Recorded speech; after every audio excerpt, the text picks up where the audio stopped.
Welcome everyone to tonight's presentation of OTF Connects, Engaging Students in Mathematics Through Critical Inquiry with Maria Van Vlies of the Critical Thinking Consortium, or TC Squared. We're really thrilled to have you here tonight, and on behalf of Sirius Gurhan, who's the administrator and facilitator of the OTF Connects program, we're very grateful that you're giving up some of your own time to further your learning and the learning of your students. We do have lots of great stuff coming up for you tonight, and if you're not aware, Maria's been doing a series of mathematics and critical thinking sessions for us. So we've got a recording from the fall that was part of the emails that you were sent, and there's another one I believe coming up. I'm going to have to go find the date for that one for you. And we're really thrilled to have Maria with us tonight. And so Maria, I'm going to hand things over to you. Oh, I always forget. Let's get the map of Ontario there and show everyone where we are. And welcome Maria, and thanks to everyone. If you have any trouble with the technology, just let me know in the chat as the evening progresses. Thanks so much, Louise.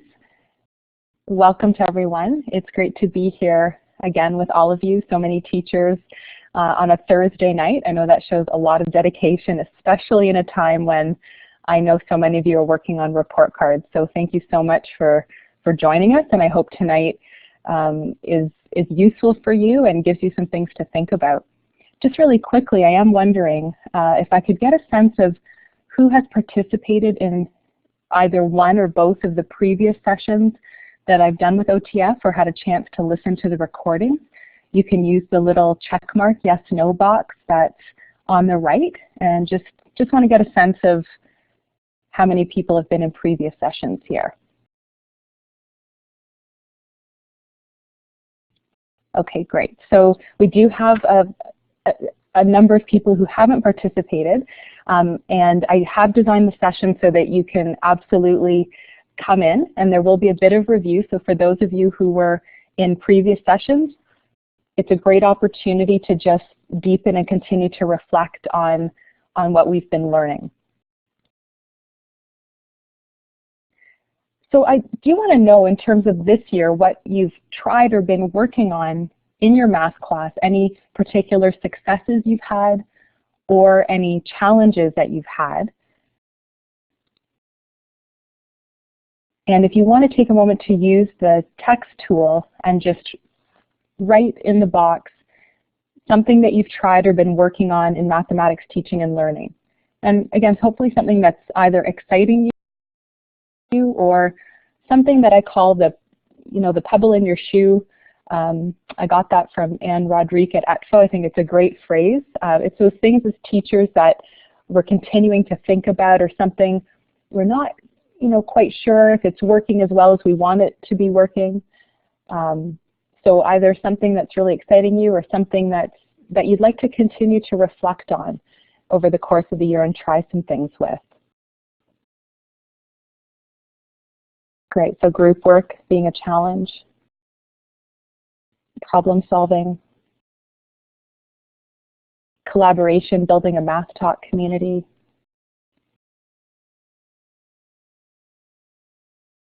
trying strings as mini lessons,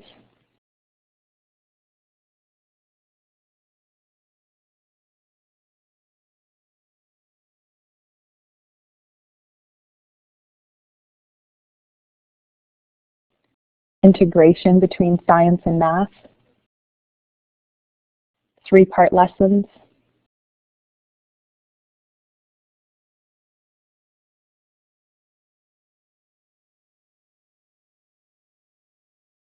interactive journals. Someone like to see how to frame math lessons using critical challenges. Well, you've definitely come to the right webinar if that's what you're interested in, because we will be spending quite a bit of our session doing that. Band show. That's great. Well, thank you to everyone for letting us know about the things that you've been working on or things that you're trying. A lot of great stuff is going on. I'm going to move us now just to give us a sense of our agenda for tonight. One is to frame our own understanding of critical inquiry as math educators. In our last session, we talked a bit about number sense and the tension and debate that's going on around having fluency and flexibility, and this idea of critical inquiry. And we looked at the fact that these don't have to be necessarily at loggerheads, that we can use critical inquiry in a skilled way to help our students become more numerate, more fluent and flexible. We want to explore how thinking like a mathematician engages students in developing deeper conceptual understandings, and continue considering the ways that the critical thinking framework helps us tweak and fortify tasks to support math learning. And the idea with the critical thinking framework is not that it becomes another add-on. I know that, in teaching sometimes there's so many great things and it feels like, this is a program and that's a program. And I really think that we are decision makers as teachers, and no one program will be the magic bullet that suits all of our students or a particular context. But I do think that the critical thinking framework can be used in conjunction with so many of the strategies, like Bancho, like Marion Small's big ideas, like differentiated instruction, like open-ended questions. So that's really what I want to focus on tonight, is looking at the ways that we can bump up the critical thinking in all of the tasks that we're doing that's going to allow students to gain that deeper conceptual understanding. Okay, so I've got a little question for you. I'd like you to take a look at the comic, and in the chat box, if you want to just make a comment or two about how effective do you think Calvin's critical thinking skills are based on this comic.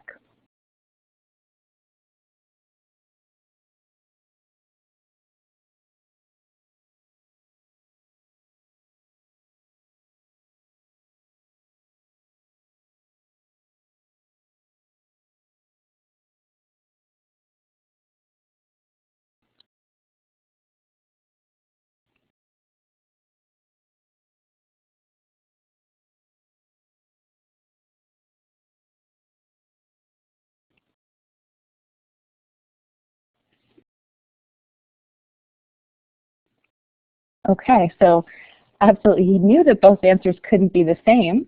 So we definitely saw a little bit of thinking happening there. He wasn't considering if the answer was reasonable. So he is comparing to previous experience, right? So he's rethinking, absolutely. So I thought this was just a nice way to get us thinking. As we know, sometimes with our students, one of the things that we encounter is their struggle at times to know if an answer is reasonable or not, and to accept an answer, to not think through their answer. And again, tonight we really want to focus on how can we bump up our thinking, how can we design our tasks to help build that, to be really explicit about it, and to create the conditions where we start to really foster that kind of thinking and engagement.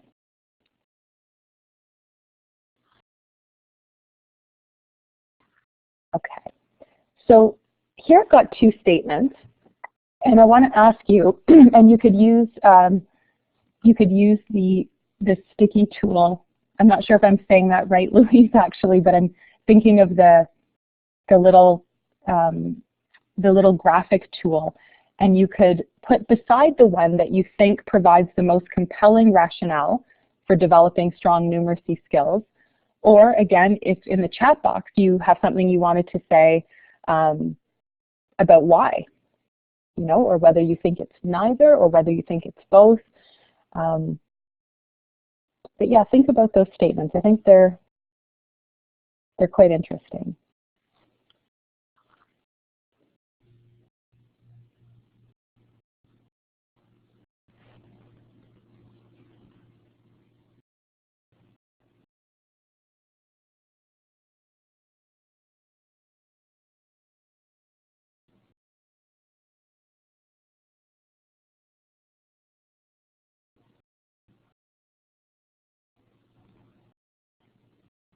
Okay, and I'd love to hear from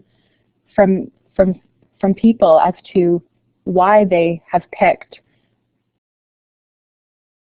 the quotation they have as the one that they think is the most compelling rationale for developing strong numeracy skills. So if you want to write just in the chat box, or if you're comfortable writing on the screen.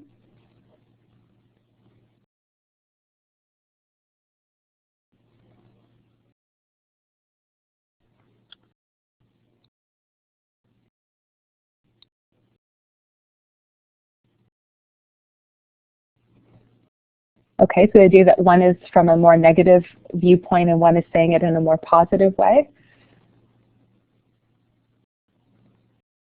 And that they're saying similar things.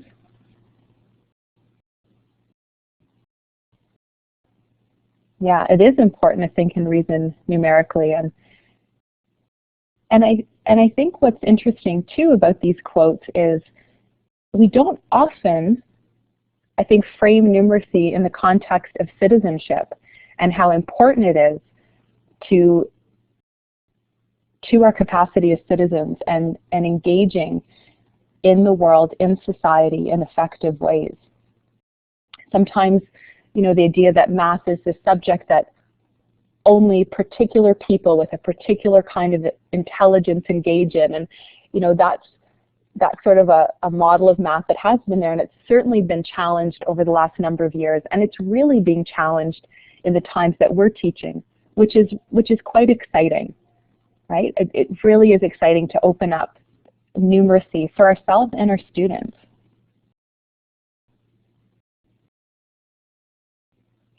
Being able to make good decisions only if you ask deeper questions. Right, so the implications of numeracy and critical thinking seem even greater to you, Kristen, as expressed in the second quote. Right, and teaching math only as a subject with numbers takes away the beauty of the subject. Thanks to all of you for your really thoughtful comments.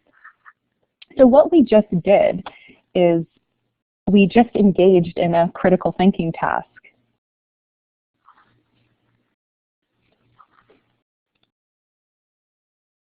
Right? We're thinking critically if we're judging or making choices among options in light of criteria. And I just want to go back to our prompt.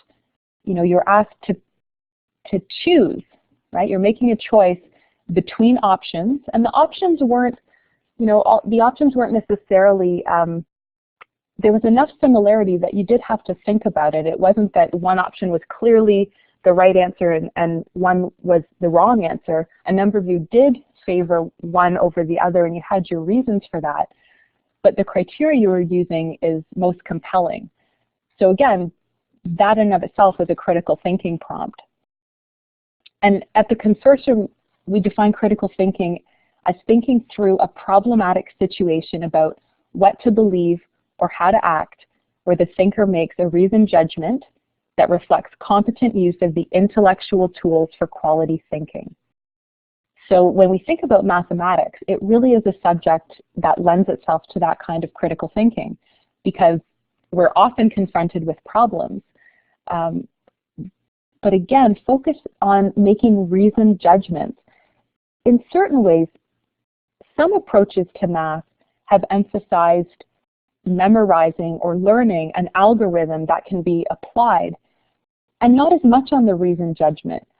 And fortunately, again, that continues to shift, and we continue to look at that and critique that approach. And how are we bringing those intellectual tools? I noticed Chadney did identify that was a judge the better or best. So you're going to do really well when we're looking at our critical challenges later.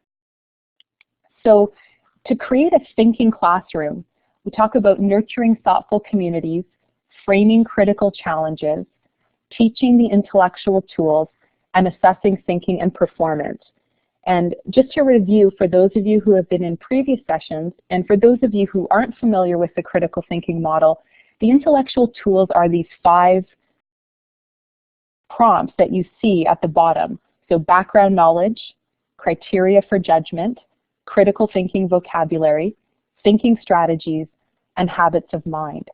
So when we, again, intentionally teach these tools and engage our students in critical challenges, and then provide the appropriate background knowledge, have some criteria in order to make a reasoned judgment, make sure that our students do have the vocabulary, whether that vocabulary is hypothesize or predict or conjecture in the case of mathematics, to make sure they do understand what those words mean, that we employ thinking strategies, which again could be in mathematics a number line, it could be a chart, an organizer, a graph, so many of the different thinking strategies, visualizing, using manipulatives, those are thinking strategies as well. And then the habits of mind that we want to foster in our students. So a particular task could really call upon students to persevere. It could call upon students to open themselves to other points of view. A habit of mind could be to focus on details or accuracy. So again, really being explicit and thinking those things through can help our classrooms become richer in terms of the thinking prompts and the cognitive demand we're asking of students in a way that continues to move them forward to reach their potential. And tonight, sorry about that, tonight we're going to focus on, we have focused in previous sessions on nurturing thoughtful communities, and we've looked at growth mindset and how to create equitable classrooms. We've also talked about teaching the intellectual tools, and we'll continue to focus on that. But tonight we're really going to look at framing critical challenges. That's going to be a big focus of tonight's session, and our final session that's in February will focus on assessment. So there's two useful questions that can guide our inquiry tonight. How can the intentional use of critical thinking assist us in fostering those strong numeracy skills in our students? And how can we effectively design reasoning and thinking tasks to facilitate the deeper conceptual attainment required in developing highly numerate students? So how do we actually design those tasks that will bring that kind of deeper conceptual attainment and knowledge forward?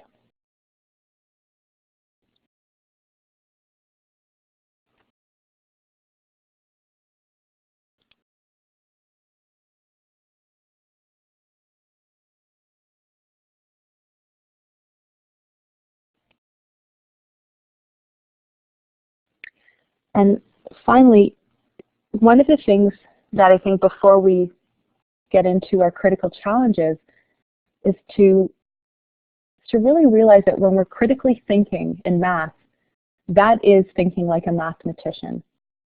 So how can we bump up the critical thinking in any math task so that we are nurturing that capacity in our students and also the kind of disciplinary thinking that really supports their growth? Just a little bit of a review. Now again, a number of you haven't been in previous sessions, but I'd like you to take a moment and decide what the difference is between these three types of questions. And again, for those of you who were in previous sessions, sometimes it's nice to just look at this again and review. I find each time it does, the learning itself goes a little bit deeper.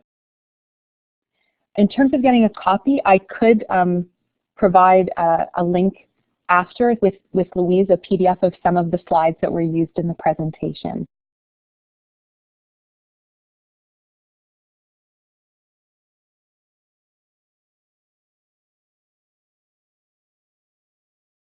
And if you want to write in the chat box about what the difference is between the questions, please do so.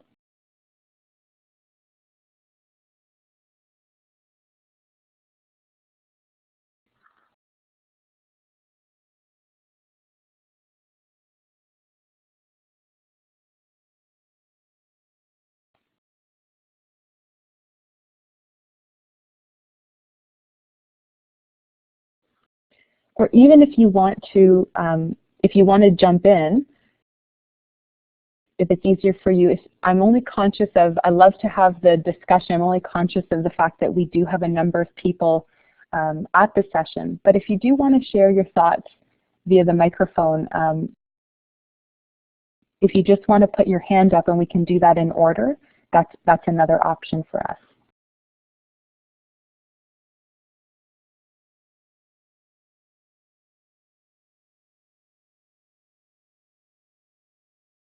So some people are saying that type 1 is one answer, type 2, no wrong answer, and type 3 is judgment.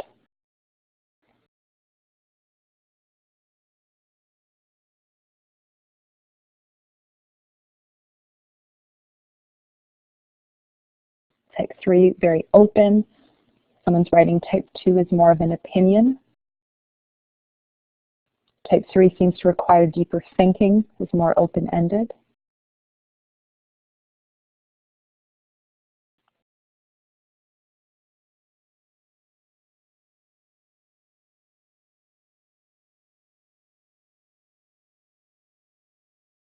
Type 3 has some constraints that encourage students to use critical thinking.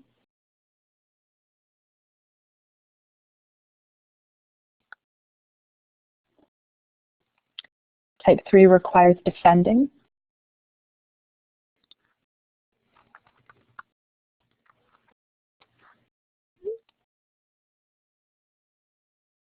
One, basic numeracy.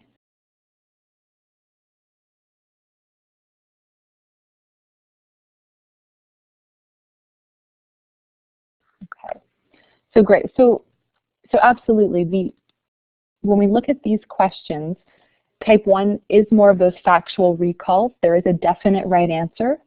And often the answer is either right there or on the page, or it's what's called the Where's Waldo's question. The answer does exist, but it's just a matter of locating it. Type 2 are personal preference. It could be an emotional response. There are no wrong answers based on gut reactions.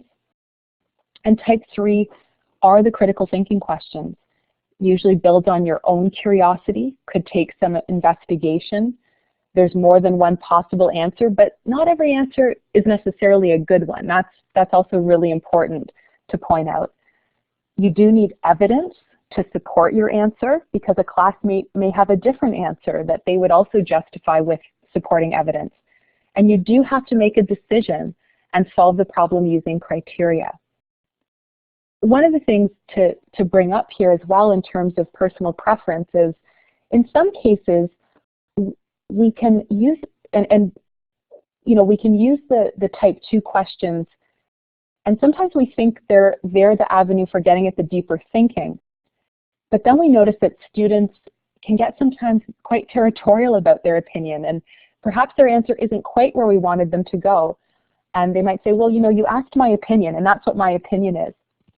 And fair enough. I think we all feel that way when we're asked for our opinion, and we do feel like it's fair game to not have a right or wrong answer to that. So really seeing the type 3 question can help us to tweak and make that differentiation to get at the kind of thinking we do want. And one of the other things that's really important to say here is type 1 questions and type 2 questions aren't bad questions or wrong questions for us to be asking as educators. They're questions we're going to ask in the course of our teaching. But by focusing and recognizing the type 3 questions, we can consciously and explicitly bring those questions into our classroom more. And by doing that, engage students more fully in the thinking process. So how can we translate this understanding of effective questions into setting up critical challenges, both large critical challenges that might be, a unit challenge or a challenge that will take over a week, and smaller questions and smaller challenges for our students.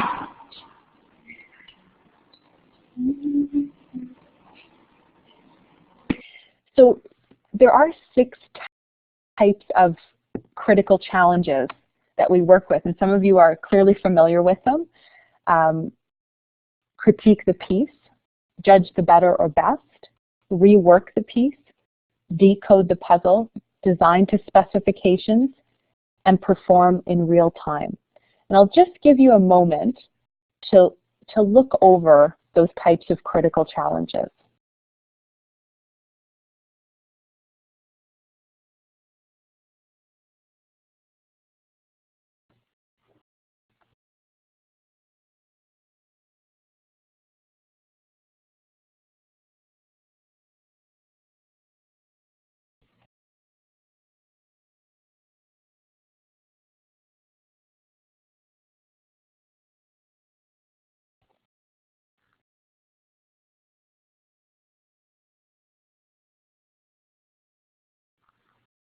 Yes, you have a question? Please go ahead.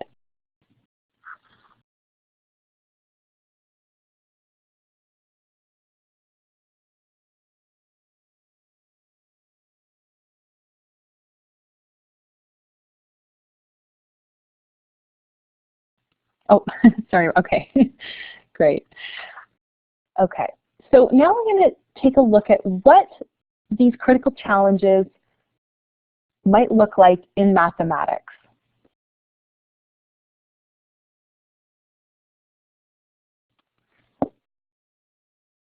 So what we're going to do is I've got each one of the critical challenges here, and there's three different examples, and one of the examples doesn't quite belong. So what I'd like you to do is, as you get familiar with the critical challenge, and the definition for it is to the right, and then the three examples are on the left, you can put the clip art beside the one you think doesn't belong, and in the chat box you can just write about how you might tweak that so that it does belong and that it is a critique the piece.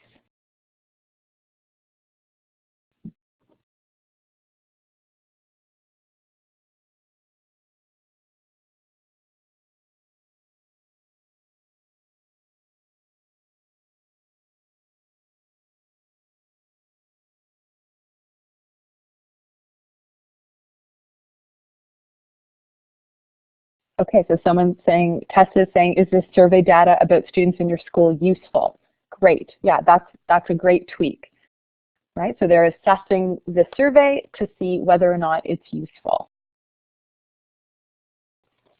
Can anyone think of any other tweaks to that?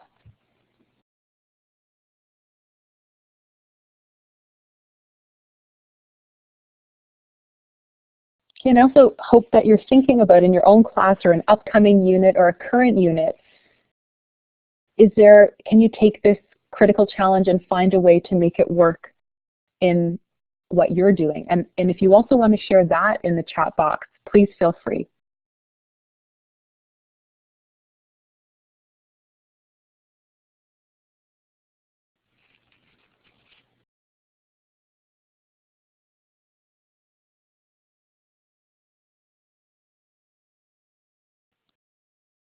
Okay, so we're going to move to the next one, judge the better or best. Judge from two or more options which one meets the identified criteria. So which example does not belong here?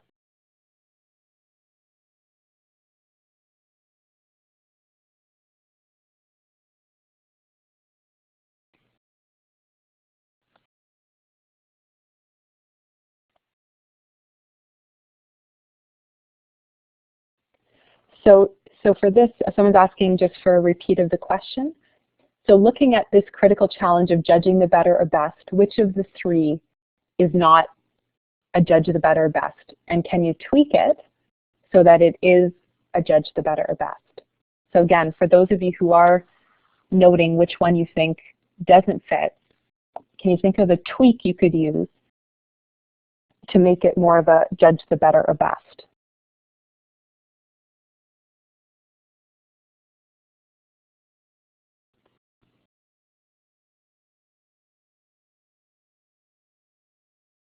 Which is the best representation of this mathematical pattern? Thank you, Anik.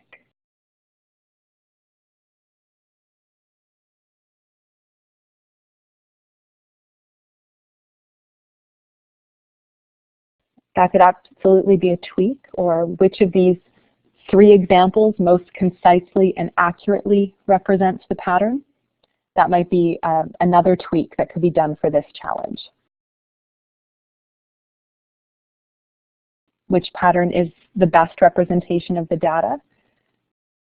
Great, and again, even that simple tweak of giving, which of these three or which of these two, which of these four, gives students that choice in terms of judging.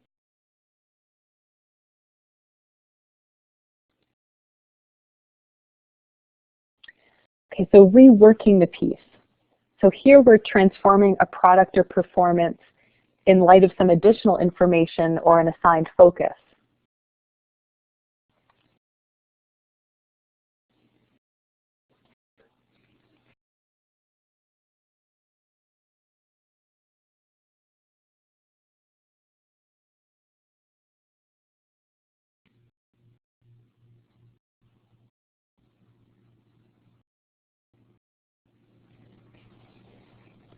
Again, what kind of tweak do you think you could make to that?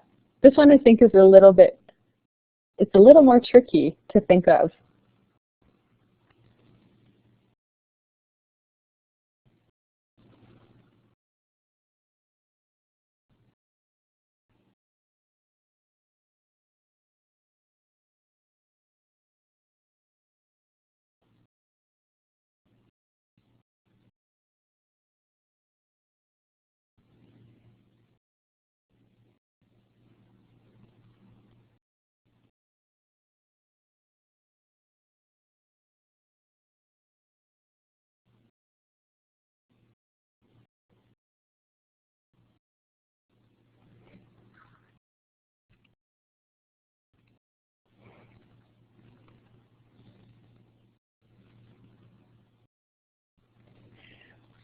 Or another tweak could be, we found that the probability of seeing a truck during school time is 15%. What would it be in the evening? What would it be on a Saturday? What would it be on a busier street? What would it be for a bicycle? What would the probability be for a pink smart car? So these are some of the tweaks that we could make to change that and to rework the piece. And again, think about something you're working on right now. Is there a way that you could design a critical challenge? Could be a mini challenge in the course of a class, could be a larger task where you might use this prompt.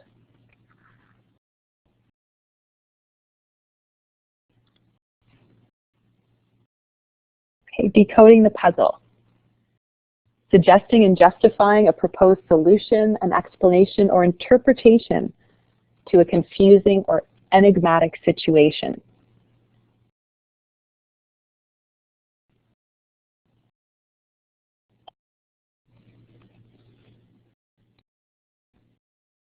Yes, Cindy, please go ahead.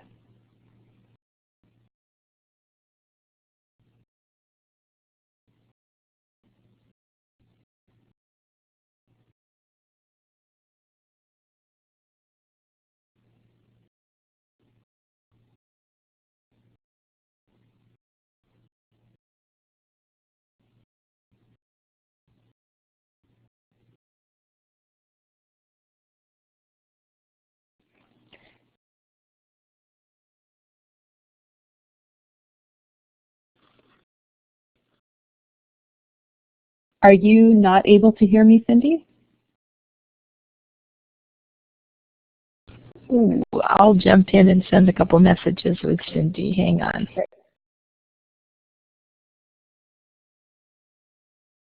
Okay, so I'd love to hear from anyone who did pick number 2. If you want to just write it in the chat box or jump on the mic. Why is it that you felt this one does not belong? What's the reason this is not a decode?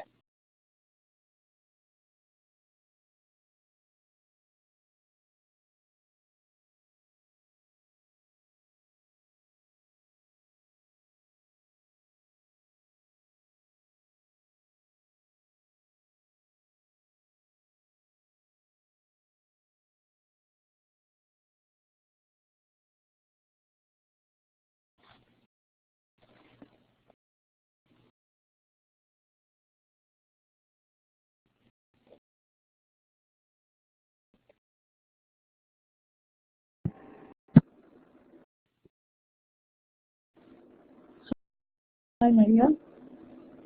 Hi.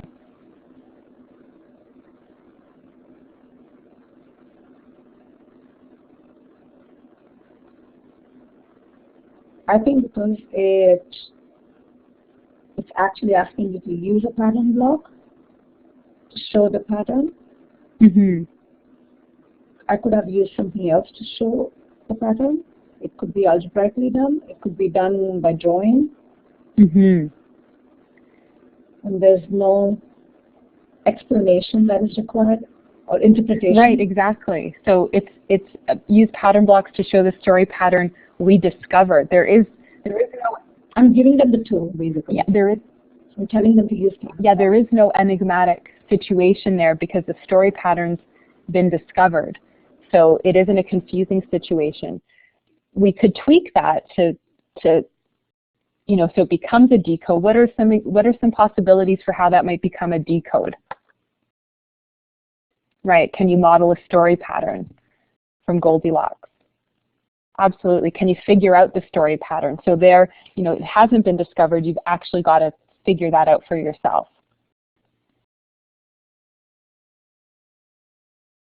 Okay, so design to specifications. Developing a product that meets a given set of criteria or conditions. So here, which one do you feel doesn't belong?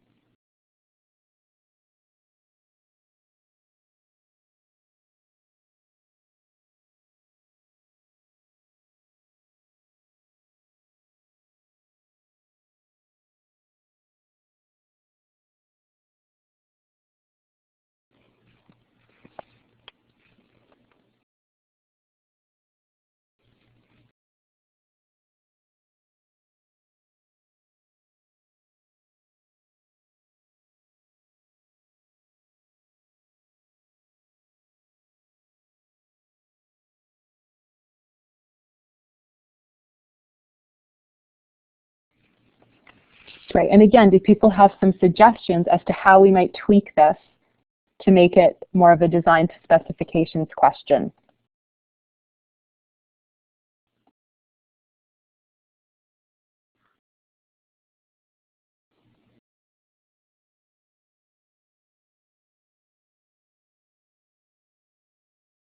Okay, so developing a non-standard unit to measure the height of your desk. Right, any other ideas?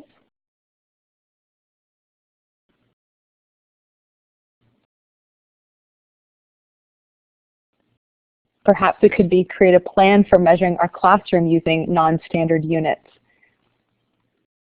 Right, develop a unit, great, or design a measuring stick. So little tweaks like that which can change it.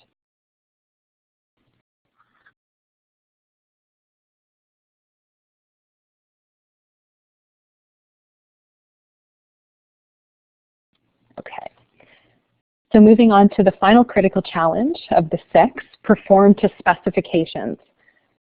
So which of these does not fit the criteria for perform to specifications?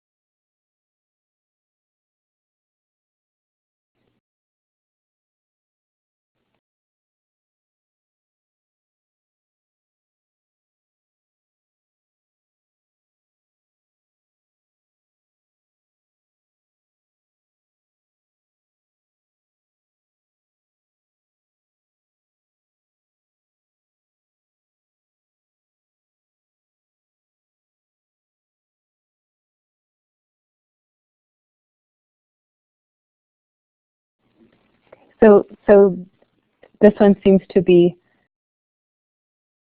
a little more challenging. I'd love to hear from the person who picked number 3, as well as one of the people who picked number 1, in terms of why you think that one is not a perform to specifications according to the definition.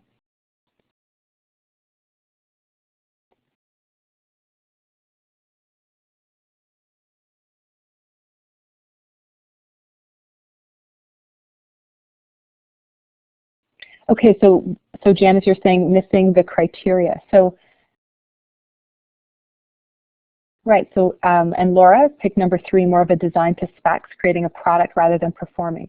So when we're looking at criteria, that really we can think of criteria as qualifiers. So a qualifier can be something like an accurate solution, an effective strategy, carefully monitoring, right? Even carefully is a criteria. A constructive contribution to class. In terms of number 3, that one actually doesn't have a qualifier. It does say you need to do it by subtracting 24 from 53, but it hasn't really told us what the criteria is. So I see that, these ones were definitely a little more tricky. But the idea there is the criteria of carefully monitoring one's progress. What does that mean? And with criteria, we do need to unpack that with our students. What does effective mean? What does accurate mean? What does reasonable mean? So we do need to work with them to help them unpack and decide so that they can make their judgment, right? So if we were to tweak number 3, could be something like use base 10 blocks to demonstrate how you would use regrouping to subtract 24 from 53. In that way, it's also something in real time. When we perform to specifications, one of the things about it is that we are performing something in real time. And that's a little bit of the difference between perform and designing to specifications. Are there any questions about any of those, of any of the critical challenges? Do people feel like they have a better understanding than they did prior to doing this?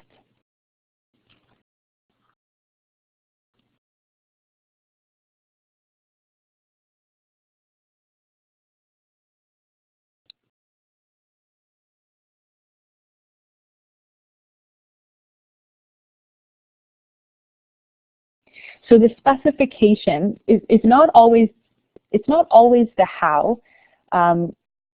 It can be the what as well. But it is usually something that you're doing, again, in real time, that you're performing something in real time to it with a given set of criteria.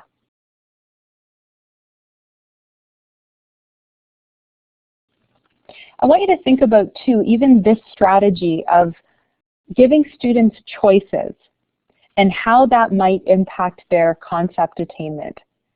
So think about in your class how you could put 3 options up.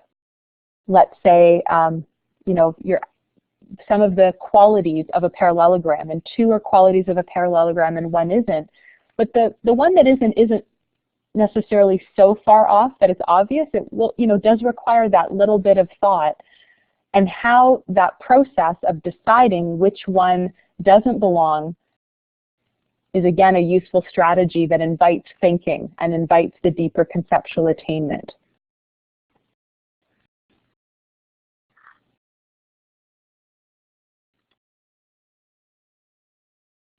So some of the ways that we can frame our questions is this an effective solution strategy, for example?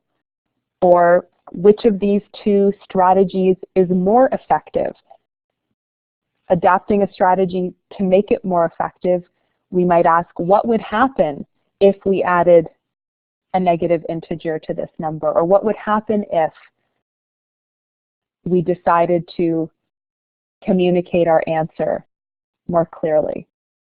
What would happen if we used fractions instead of decimals? How does this solution work? How does this strategy work? How would you figure out how to convert a fraction to a decimal? So there's some simple frames that we can use in our classrooms that can power up the thinking in our students. So the more conscious we are of the kinds of questions we're asking, the more we can facilitate that deeper learning. In terms of, sorry Janice, your question, would they have a rubric? I think, sometimes they'd have a rubric depending on the task, and not always. There's many different ways that we can look at criteria. But I want to make sure I understand your question, so if you want to jump on the mic, just to make sure that I do understand, please feel free to do that.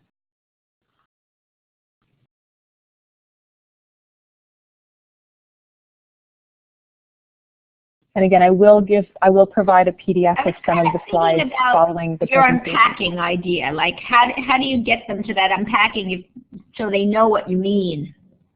Maybe that's just my lack of experience in that area. No, absolutely. So actually, if I can hold that question, because we're going to do something that I think clarifies that, and if it's still not clear, then please jump in at that point. Is that okay? Because we are going to get to really looking at criteria in just a moment. That's great. Thank you.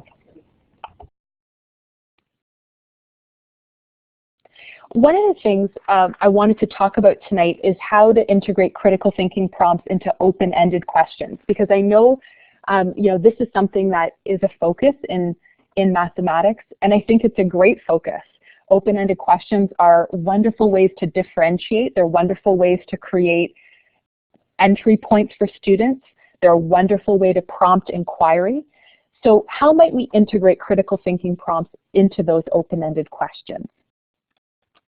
So I've got an open-ended question here, and I want you to take a moment and think about, and even if you want to sketch on a piece of paper beside you, because that might come in handy as we're debriefing, how you would come up with a solution to this question.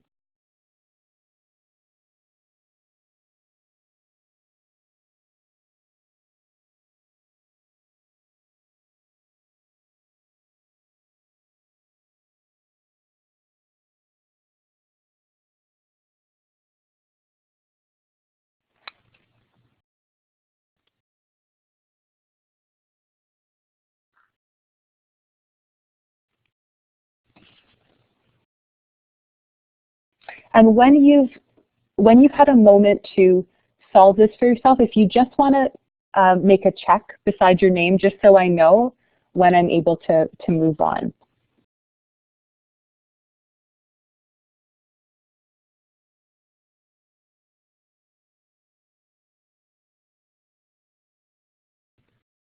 Please go ahead, Janice.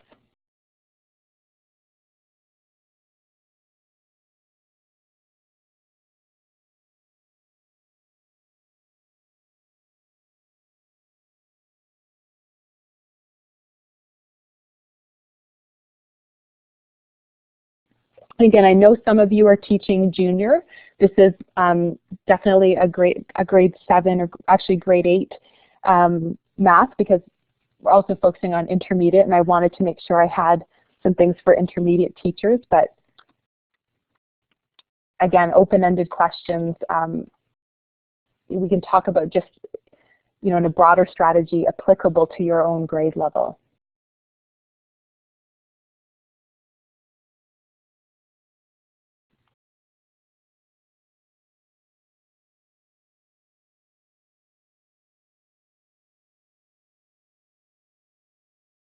Okay. So again, thinking about this, not just in terms of the math, I just wanted us to, do some math and engage in some math, because I think it's fun for us to do that. But also thinking about in our classrooms, we have these open-ended questions. We get students to, muck about and play about with them. But what is it that we can do to bump up the critical thinking with what we've asked them to do? So first of all, I do want you to briefly write on the page, it could be for here, just a couple of sentences. What was your strategy for answering this question?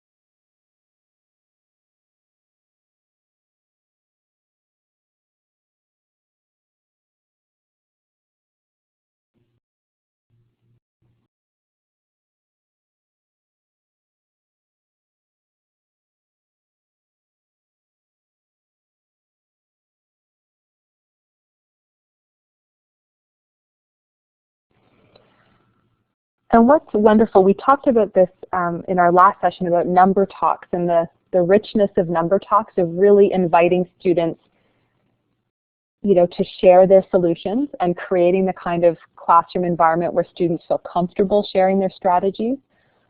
How we could share the strategies orally, how you could have students write the strategy and do a kind of band show with what they did.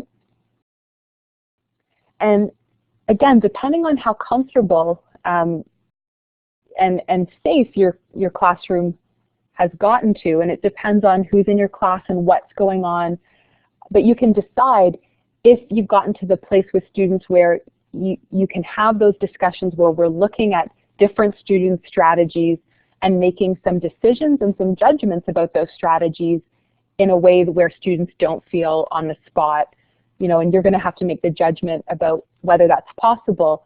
Or another option is to anticipate some of the possible solutions that might come forward, as well as some of the possible errors, and have those in advance and then generate some rich discussion there.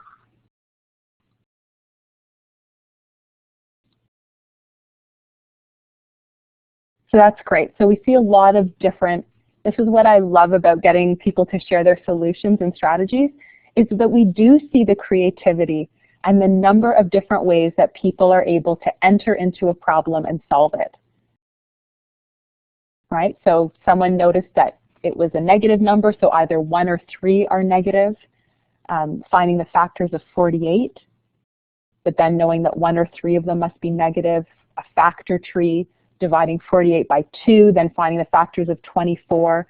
So when we're able to actually make the thinking visible, even like we're seeing here, we learn so much, because we might learn of a different way. Oh, I'd never thought of doing it that way. That's actually a really neat way of doing it. And we've just developed a different tool or strategy.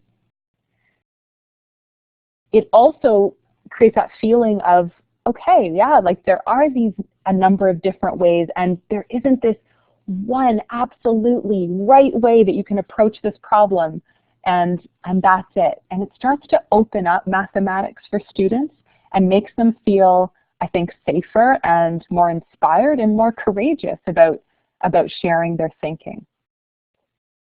So then again, we've got these solutions, we've got these different strategies, and here's where we can really bring in the critical thinking with our open-ended questions. So again, keeping in mind that you can make those decisions about whether as a class you can use student solutions and whether there's that comfort level to engage in those conversations, or whether you want to prepare some solutions and anticipate some possible actions, some possible solutions, some possible errors that might come up as well. So here, let's say we've got 2 different strategies to the question. So I want you to take a moment and read both of these solutions. Solution A and solution B.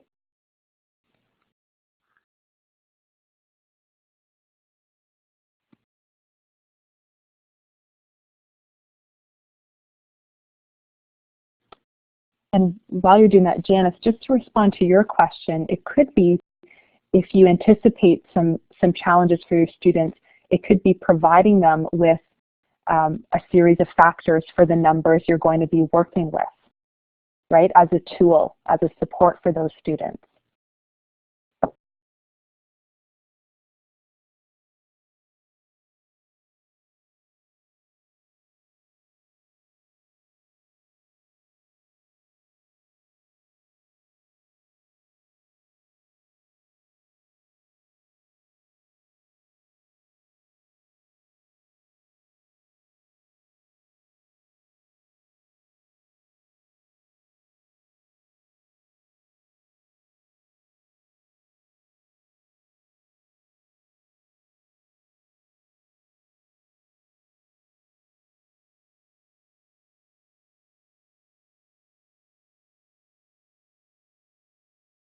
And when you've had a chance to read the solutions and you feel comfortable, please just put a check beside your name so I know that you finished.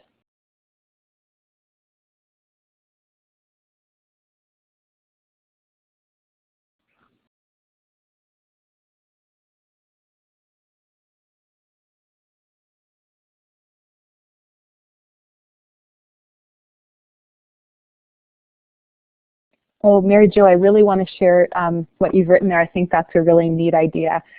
When thinking of getting students to share their solutions, Mary Jo asks her students to deliberately make 1 or 2 mistakes in their solutions, believable mistakes, so that we never know if the mistakes were accidental or deliberate. It reduces stress. That's really interesting. I haven't heard of that, and that I can totally see how that would create that in the classroom. And also, it requires thinking too, because you have to think of what a believable mistake might be.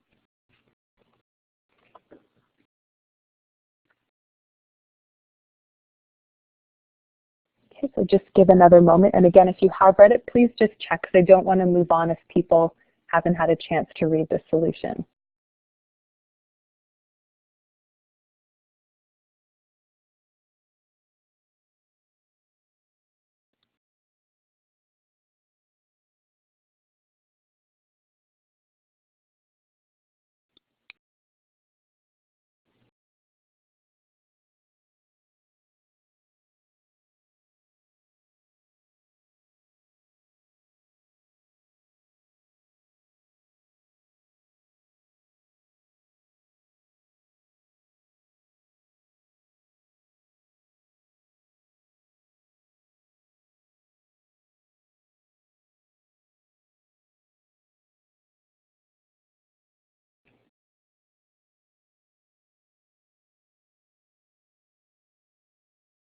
Okay, so if you need more time, if you do want to just raise your hand so I know. Otherwise, I think I'm going to move on. But if that's not a good idea, please just let me know in the next 10 seconds before I do.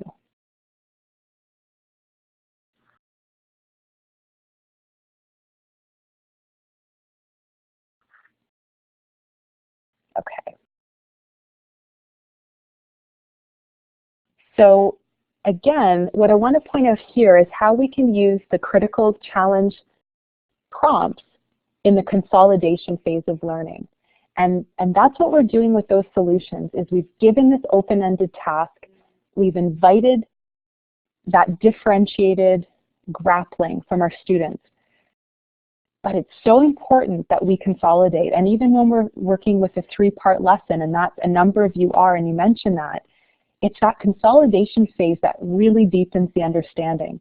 And that's a great place. It's not the only place, but it certainly is a powerful place that we can use critical thinking prompts, questions, and challenges to help our students, right? In terms of deciding if a solution strategy is effective or not, of deciding between 2 strategies which is more effective, adapting or revising a strategy to make it more effective, explaining how a solution strategy works or doesn't work, and creating an effective solution strategy to a similar problem.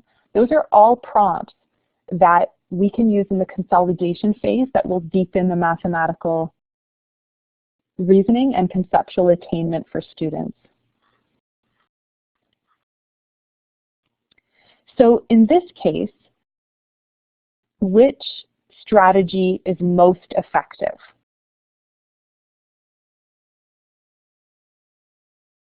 So right now I'm going to ask you to not decide on the screen, but just in your own mind. So we're going to go a little more deeply into this.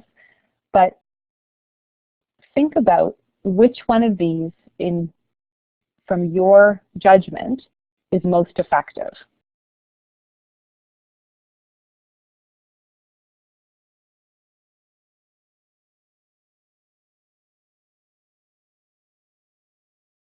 I'm just going to catch up on some of your comments in the chat box.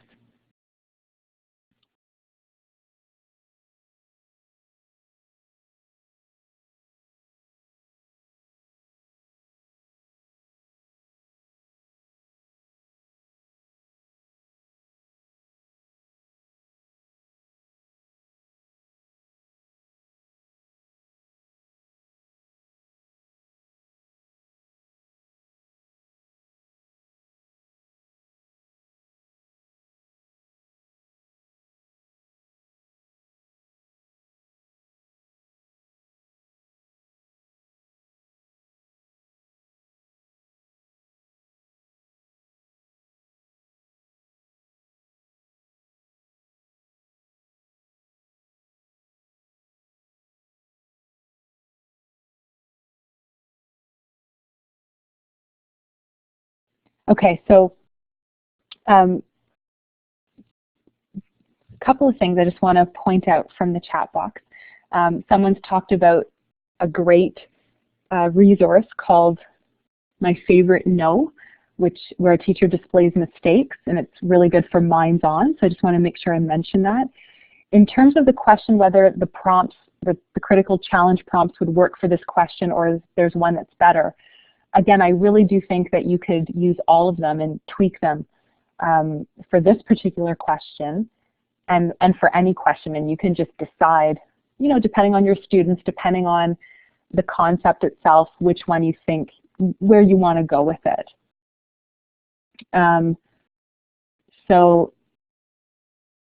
Okay, so yeah, I mean, so some of you are already pointing out that in solution B, there actually is some really great thinking happening there, but there is a misunderstanding in that the student hasn't grasped that a negative times a negative is a positive. So in their mind, they're equating, you know, having two negatives makes the number more negative. So there is a conceptual misunderstanding that needs to be addressed. But they also have some really, really strong ideas. So that's really important to tease that out and to get at that nuance. So what are some of the ways that we can do that, right? And so that students start to build their understanding and that metacognitive awareness as they are looking at their solutions. So first of all, what strategy is most effective? Well, what's some possible criteria for most effective? And please feel free to write on the slide. What is some possible criteria for a strategy being most effective?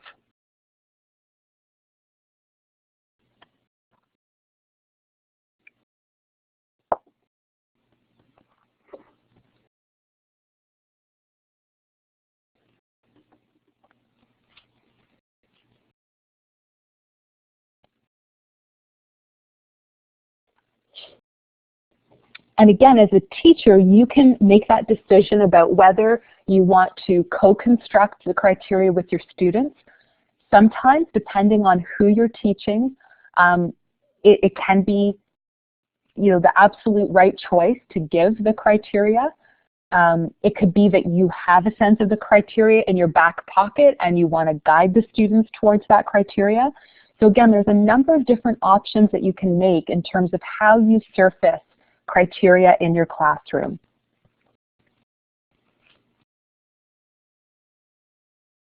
Okay, so some great answers here. Logical, clear, interesting thinking, it's efficient, strategy makes sense based on conceptual understanding, it's clear, the right answer in the shortest time, demonstrates your thinking, speed, correctness, easy for reader to follow.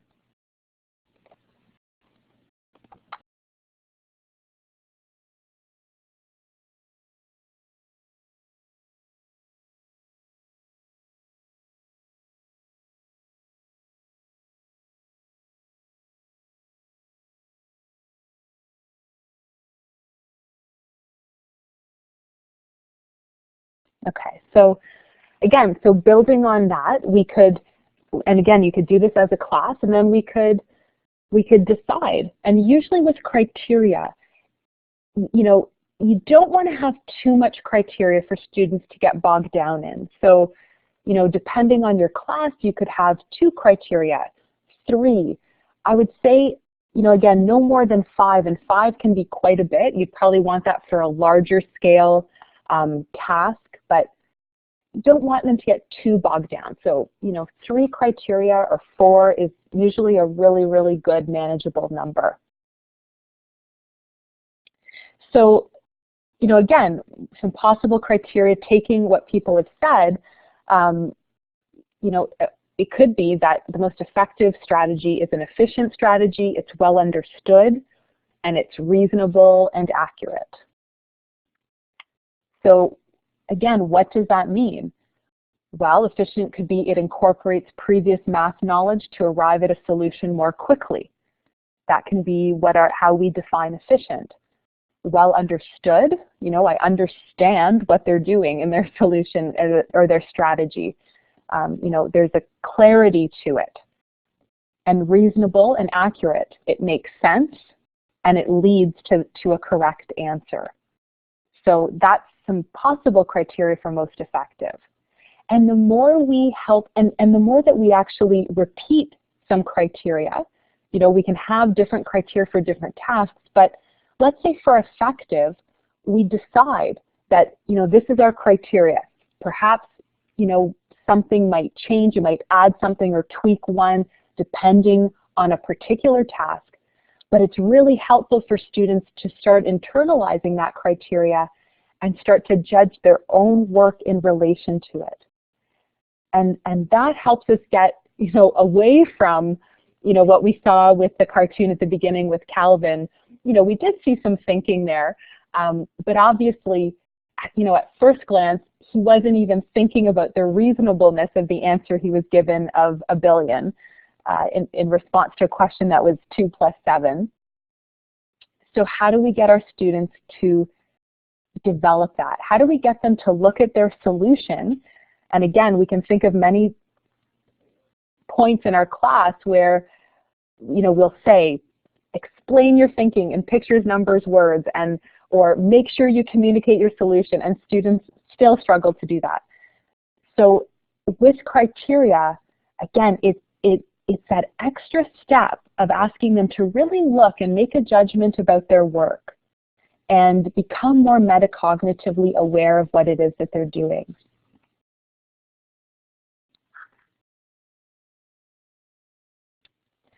So where might critical inquiry lead us as teachers, and where might it lead our students in the mathematics classroom? So I wanted to share, this is something from a student who started the year really, you know, saying quite clearly she did not like math very much at all, and she made no bones about it. And about, you know, 2/3 of the way into the year, this is something that she gave in to her teacher.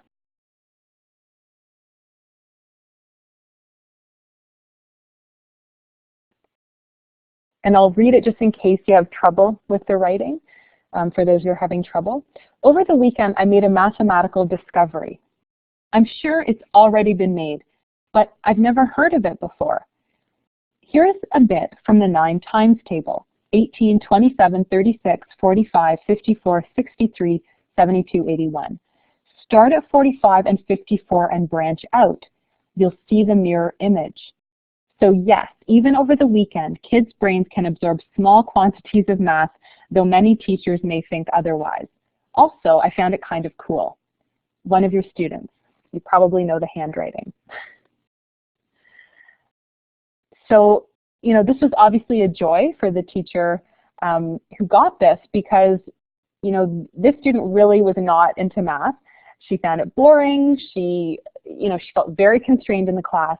And this starts opening up that beauty and that discovery, right? And thinking about things. Another place it might lead, there was a unit challenge for a measurement unit in grade 8 to design a useful and creative structure incorporating cylinders. And this student actually poured cement, made a mold, and made a stool using cylinders and measured it and, you know, handed in all of the measurements. So again, just continuing to expand what's possible, where our students might go, going beyond where they think they might go is really, really exciting.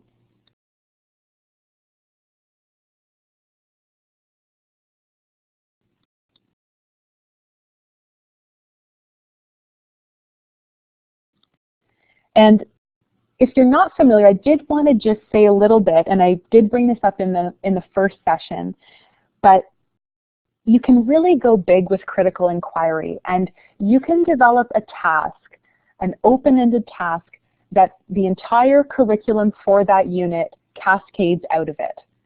So, you know, for example, the example that I gave was using Dan Meyer's water tank problem. If you're not familiar with Dan Myers and his TED Talk, I highly recommend it. I think it's really wonderful, a great way to get us thinking as teachers about how we're teaching our students, what we're teaching, and some simple tweaks about how we can effectively bump up the reasoning. And simple things like taking out some of the information from the textbook questions and making our tasks more open-ended. But you know, I've done Dan Meyer's water tank problem in a grade 7 class. I modified it, of course, but not too much. It was still quite amazing what students were able to do. And again, had students who really didn't like math and told me not to expect a lot, and they were doing pretty amazing things. So you can take your big ideas at the top. You can use, you know, from Marion Small, or decide, looking at the curriculum, what are the big ideas for the unit? What's that overarching question that's going to drive this entire unit? And develop an overarching challenge that is not something you do at the end, but is something you continue to work on and grapple with throughout the unit. And that's one of the mismeans of education, is that we need to give students knowledge and stuff, and once we give them that, you know, that knowledge stuff, then we can get them thinking about it. And we want to talk about turning that on its head and having a bit of a paradigm shift and get them thinking right from the beginning. Give them those opportunities to fail forward, in that they're revising, they're making mistakes, they're revisiting, they're learning more and rethinking what they originally thought, and really engaging in a more organic and authentic learning process. So again, Dan Myers, I know Louise will post, we've posted it for the other session, but we'll post it again for this one, Dan Myers' TED Talk and the water tank problem. You can really start the whole unit with this open-ended mystery and ask the students, what do we need to know to solve this? And essentially what you need to know to solve that problem is a lot of your grade 7 measurement curriculum. And so then students are hungry for the knowledge because they want to solve this. They now have an authentic, meaningful purpose for learning about measurement. And that's really, really exciting. Again, and you can take your different lines of inquiry and, you know, decide, like, one line of inquiry could be about volume, another line of inquiry could be about conversions. You can decide, you know, your lines of inquiry, but you have this overarching challenge, for example. You know, what does that look like? Having students have thought books, playing around, mucking about. It's really wonderful to see that. And remembering that great thinking is messy, and do students have a place where they are allowed to muck about and not be marked, but think and revisit. So, you know, again, we have a journal from Newton and some of his discoveries, and we have J.K. Rowling's notes for Harry Potter. And, you know, what does thinking look like? It is messy. And how many opportunities are we giving our students to really think and really get in there and not have to be right, but continue to become aware and make judgments and revisit their thinking. So again, for that cylinder unit, one student made a stool, and, you know, here's the plans. Another student, you can see all of the measurements, you can see the thought book, you can see the sketch, and this happens over the course of a unit. And then students are wanting to know, well, how do you calculate, you know, the area of a circle? And they become really engaged with it because they have this purpose for it. Right? And that's the end product.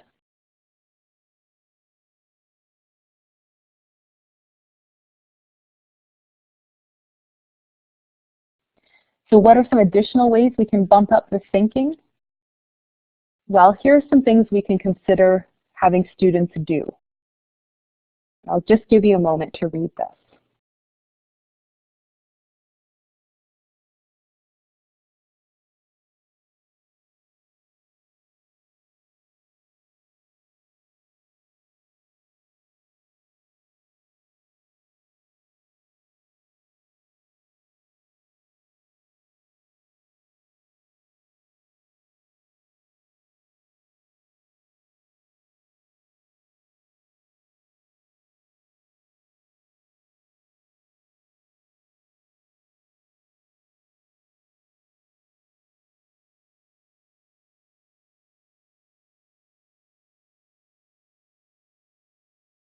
And again, simple things like even adding the words best and most to your qualifiers can bump up the thinking. Or using those qualifiers like helpful, useful, with clarity, appropriately, effectively.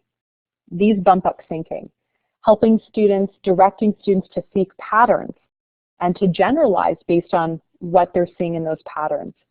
Reworking things and revising things and extending things.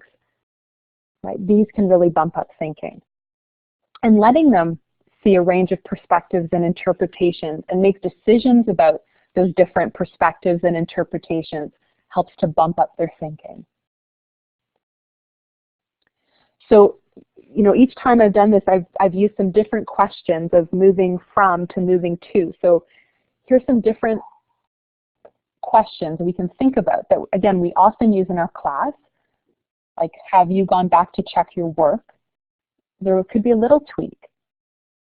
Do these new ideas change your thinking and understanding?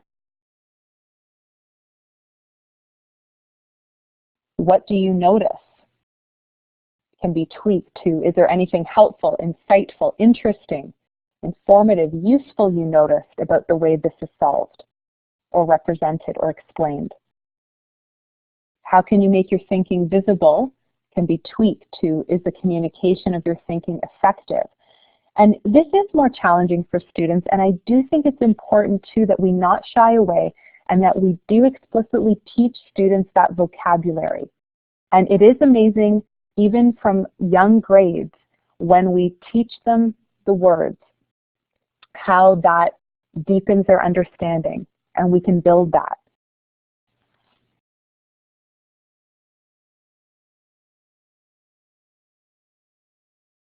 So why should we infuse mathematics with critical thinking?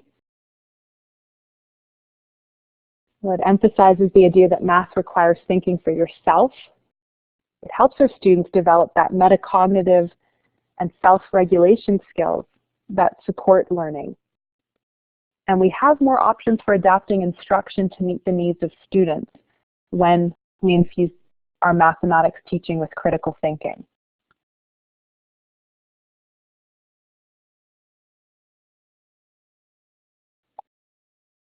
Again, just a reminder about the 4 fronts of creating a thinking classroom, that we are nurturing those thoughtful communities, that there is that opportunity for lots of conversation, think, pair, share, math talk, number talks, that we're framing critical challenges, that we are being explicit in teaching those intellectual tools because students need those tools to be successful in meeting the critical challenges, and then to assess their thinking and their performance.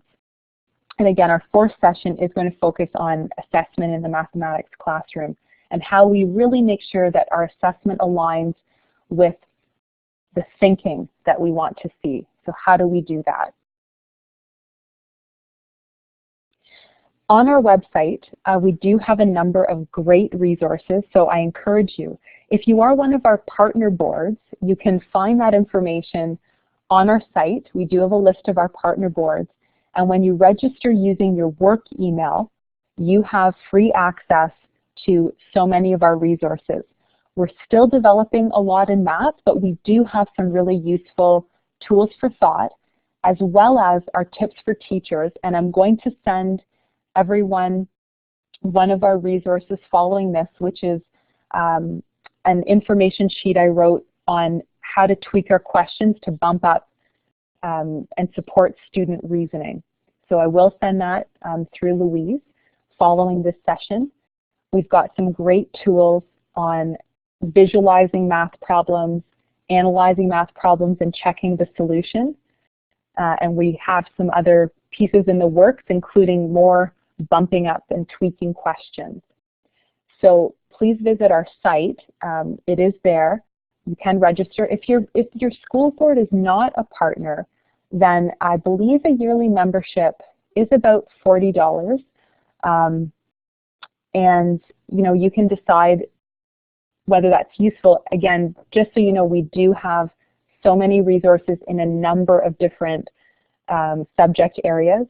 In fact, we've just developed some inquiry packs. If any of you are teaching the new social studies curriculum, We're working on course packs in all of those subjects, and we've got some right now that are up in grade 4 and grade 5, 2 of the units from the new social studies curriculum. Now there is an additional fee for those, but the idea is that you can use it in place of a textbook, and it's about $100, and you have access to all the resources, and I think you have up to 2 licenses with one of them, so you can split that with a teacher, and it's really a great support. So I did want to make sure I mention that as well. And also some recommended resources that I think are great. Jo Bowler, I really do like her work. She's got a little one-pager on how students should be taught mathematics, and you can find it on her site UCubed, which also has fantastic open-ended thinking tasks. I know a number of schools have bought Kathy Marks Kirpan's book, Math Expressions, which is a wonderful resource around math communication. And there's another book I really love, Good Questions for Math Teaching, Why Ask Them and What to Ask. There's a 5 to 8, but there's also a K to 6 version. So if you are teaching primary, junior, you can look up that book. Really wonderful resource. And I'm a big fan of Marion Small's work and how she helps us think about the big ideas and also those conceptual understandings and misunderstandings that our students might have. So these are also some resources. I'm sure you're familiar with a number of them, but just want to make sure I put out some of the things that really inspire me and help me to develop my pedagogy as well. So right now, we're in our final moments, but I'd love to know if you have any questions right now, or if you want to share how you feel tonight's workshop or something that you've learned connects to your teaching, and if you have any thoughts or comments. Yes, Louise. Thank you very much, Maria. I just want to draw your attention. You'll have to scroll up the chat a little bit. Mary Jo posted a really thoughtful comment about the idea of best strategy, and I thought you might like to talk about that. Okay, great. I'll go and look for that.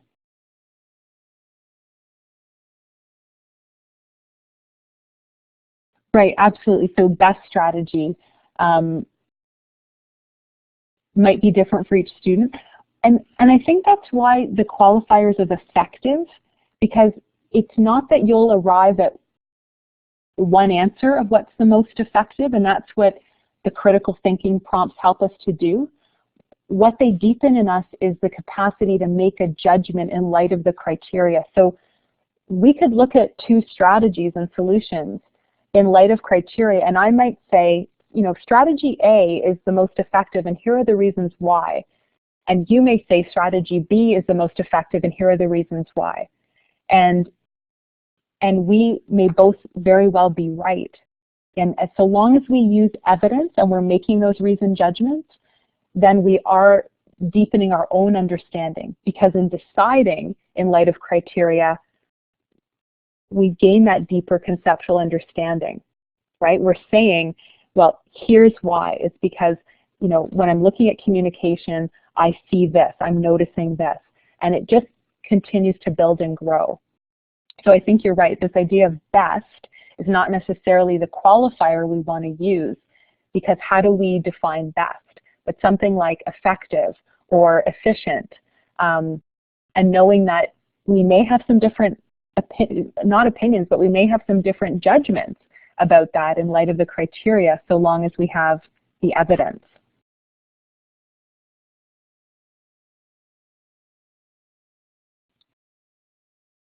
So if people do want to write any questions that they have right here using the writing tool, how it connects with your teaching, or any thoughts or comments you want to share just in our last few moments here.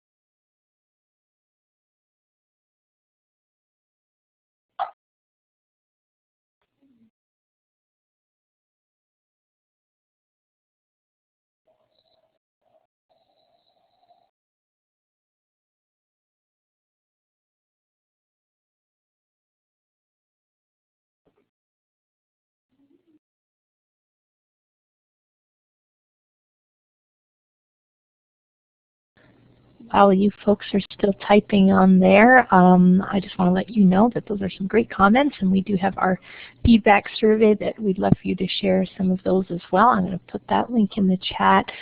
You'll get it in your email tomorrow as well. But if you want to grab that link and fill that out. Can't hear anything, Shanmi. I think it'll catch up. It's just because people are all typing on the whiteboard right now. Oh, she got bumped right at the end. And yes, the time does fly when you're having fun, Jim. And thank you, Maria, for another great session.